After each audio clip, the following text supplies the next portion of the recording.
बेटे का शादी किया, अभी बहू आई और फिर बहू बेटे के पक्ष में हो गई या बेटा बहू के पक्ष में हो गया, और माता पिता से एक रूखापन, ऐसी स्थिति में जिसको पाला पोसा बड़ा किया, और जब उसकी तरफ से कटुता होती है तो महाराज जी जब बड़ा हृदय वृदीन। आपकी समस्या नहीं है, बहुत माता पिताओं की समस्या है। कोई विशेष श्रद्धावान अपने ऐसे माता पिता की सेवा कर पाता है, नहीं तो बहू सास को पीट रही है, बेटा माँ पिता को मार रहा है लात डंडों थप्पड़ों से। बेटा और बहू भी तो एक दिन बूढ़े होंगे।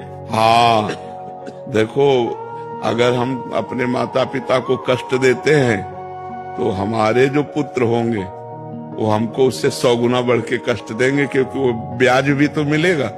तो इसलिए नए बच्चों को ये ध्यान रखना चाहिए कि वो भी किसी दिन माता पिता बनेंगे और वो किसी दिन वो भी बूढ़े होंगे, तो अपने माता पिता के साथ असभ्य व्यवहार नहीं करना चाहिए, आसुरी व्यवहार नहीं करना चाहिए। यार, जिस कोख से पैदा हुए उसको तुम लात मार रहे हो, उसकी आरती उतारनी चाहिए।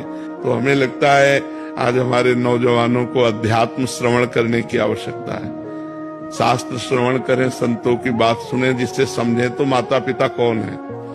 माता पिता की आराधना से भगवान विट्ठल आज जो महाराष्ट्र में विराजमान है वो माता पिता की आराधना से ही प्रकट हुए। पुंडरीक नाम के एक भगत अपने माता पिता को भगवान मानकर आराधना करते थे, तो भगवान स्वयं चलकर दर्शन देने आए।